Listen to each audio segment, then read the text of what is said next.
yours, mine, ours. I can do this for hours.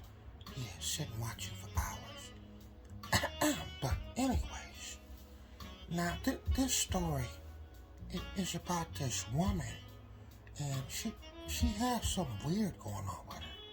So let me get into it. So I was at the bar one day, and we made eye contact, and I liked what I saw, and apparently she liked what she seen too. So she was getting up, getting ready to leave. So I followed her outside, and I told her, don't get nervous. I might not ever see you again, and I would hate to think that I'd have passed up on an opportunity, for you and me. So she smiled, and she said, "Hi, I'm Diana." I said, "Sanchez, Papito Sanchez. It's a pleasure to meet you." So she said, "Yeah, likewise." I said, "Well, I'm not gonna beat around the bush with you. I'm really liking what I'm seeing, and I'm wondering, can we continue this conversation somewhere else?" So she says, "Well, where would you like to continue this conversation?" And I said, "Well, I'm gonna be honest with you. Preferably, the bedroom." She said, "Just like that, huh?" I said, "Well, yeah, just like that." But she said, "Well, since you were so upfront and honest, I'm gonna go ahead and invite you over, and I'm gonna see what you're talking about." So I said, "Well, say less. I'm following you." So I follow her, and she stops at a speedway and pulls up to the gas pump. So I'm wondering, she must need some gas. So I parked next to her, but I didn't even get out. So she comes knocking on my window, talking about, you have $20 I can put in my tank. So I originally wanted to be like, hell no, I don't even know you. But I didn't want to ruin my opportunity. So I gave her the little $20. But I made her pump her own gas, So anyways, so after this whole gas incident, I knew soon as we got back to her place, I wasn't even gonna play with her, because already she's costing me money. So she stayed about 5 miles away. She didn't really need any gas, but whatever. So we get back to her place. I guess her room was a little dirty, because she said, "Hold up, I'll be right back."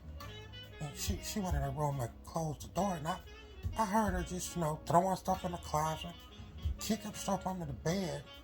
So I'm just, laughing. So, she comes back out and says, you can come in here. So I go in there, and, I just grab her from behind, and, I pull her hair. She was kind of bald-headed, but I pull her what she had. I start kissing on her neck.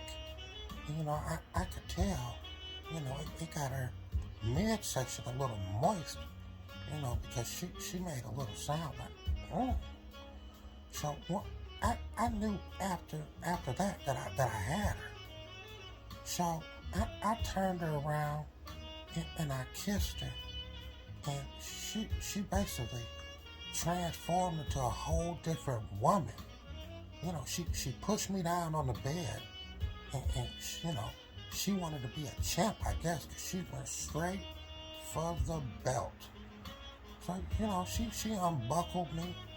So I didn't want to stop her. I just laid there, helpless.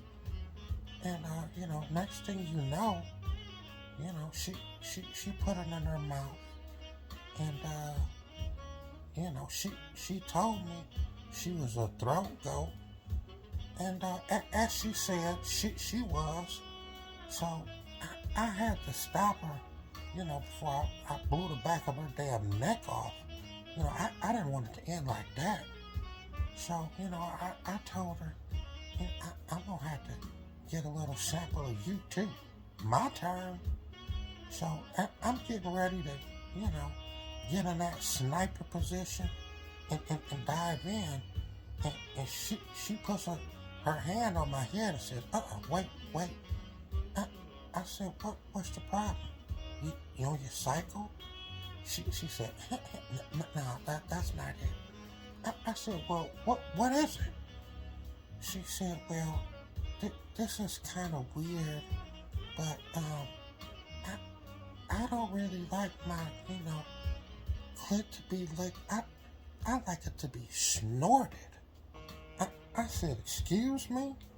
She said, yeah, I like my clit to be snorted. I said, so, let me get this right. You want me to sniff it?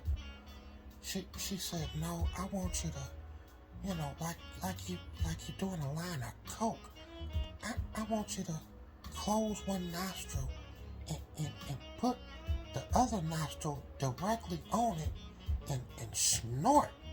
She said, it just gives me such a feeling, and I automatically climax. I said, huh? This is some weird shit. Ain't nobody ever, said nothing like that. So she said, well, just try it. So as she said, I touched her leg and they lifted up like a drawbridge automatically. And I covered up one nostril and, put her little love button in the other nostril, and I snorted it, and she went crazy, got to kicking and shaking and everything. So I was like, wow. So after that, I just kept snorting it. I'm covering up, I'm just snorting it, and it was just crazy because I really didn't even want to do nothing with her after that. So I just kind of left, and then it was a few other times I called her, and I would just ask her, can I come over and snort you for a few? And so we had a just kind of like an oral relationship. She would do what she did, and I would just go over there and snort. So I eventually gave her the nickname Snorter. So yeah, that was how all that came about with me and Snorter.